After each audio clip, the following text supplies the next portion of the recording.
मंगलम भगवान विष्णु मंगलम गरुड़ध्वज मंगलम पुंडरीकाक्ष मंगलाय तनो हरि।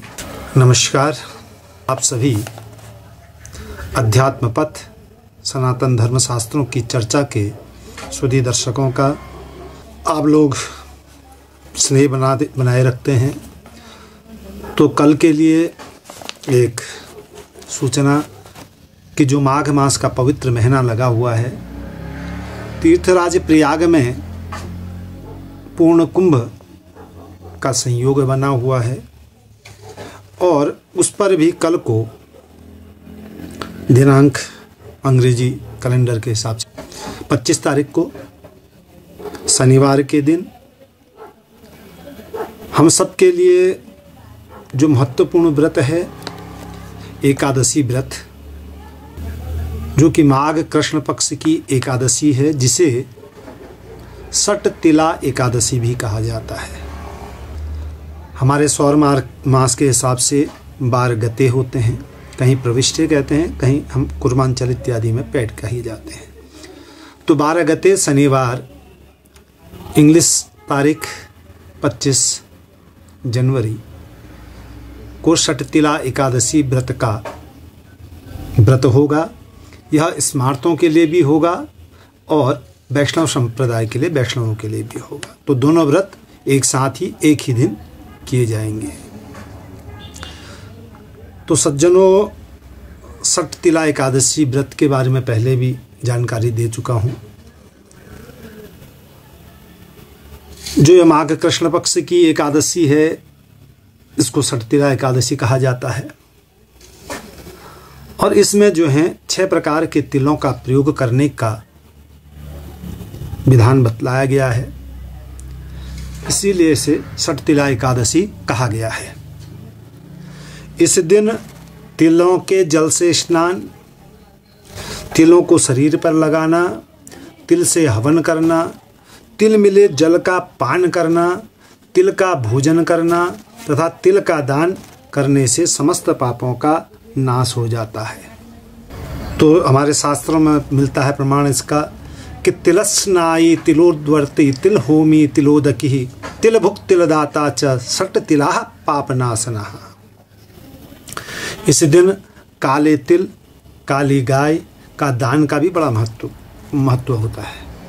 तो सज्जनों, सट तिला एकादशी के दिन आप प्रातःकाल में स्नान करें, भगवान का पूजन करें और दिन भर श्री कृष्ण नाम का जप करें, क्योंकि नाम जप का भी बड़ा महत्व है और श्री कृष्ण नाम का जप करना भी महत्वपूर्ण एकादशी के दिन माना गया है।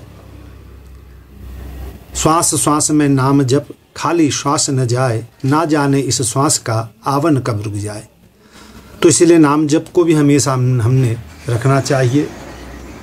दिन भर हम लोगों ने उपवास रखना चाहिए और रात्रि में विशेष तौर पर एकादशी के दिन जागरण करना चाहिए और तिल के द्वारा हवन करना चाहिए।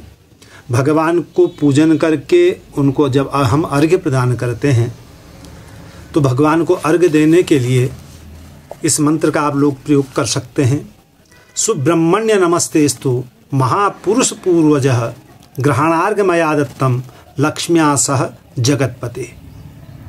तो इस मंत्र के द्वारा भगवान को अर्घ्य अर्पित करें और भगवान को नैवेद्य में तिलयुक्त फलाहारी भोजन का भोग उनको लगाना चाहिए और जो ब्राह्मणों को भी है तो तिलयुक्त ही फलाहार उस दिन करवाना चाहिए। और यह सट तिला एकादशी व्रत जो भी मनुष्य करता है, उसे जितनी भी प्रकार की मनोकामनाएं हैं, जिस उद्देश्य से वो किया जाता है, वो उद्देश्य नारायण की कृपा से पूर्ण होता है। इस व्रत में जो है एक कथा आती है कि एक ब्राह्मणी जो थी, भगवत संबंधी व्रत उपवासों पति सेवा के करने के बाद उसे भगवान नारायण का जो बैकुंठ है वो प्राप्त हो गया। उसने कपाली बने भगवान को एक मिट्टी का ढेला दिया, इसलिए बैकुंठ में एक सुंदर सा घर भी उसको प्राप्त हुआ, मिट्टी का ही। तो परंतु दान के निमित्त एक दाना भी अन्न किसी को न देने से उसे वहाँ अन्न इत्यादि की कुछ भी प्राप्ति नहीं हुई। तब उसने भगवान की आज्ञा से सट तिला एकादशी व्रत को किया और इस प्रभाव के द्वारा उसे उसके सारे मनोरथ और बैकुंठ में भी हर प्रकार की वस्तु उसको प्राप्त हुई, उसके लिए सुलभ हो गई।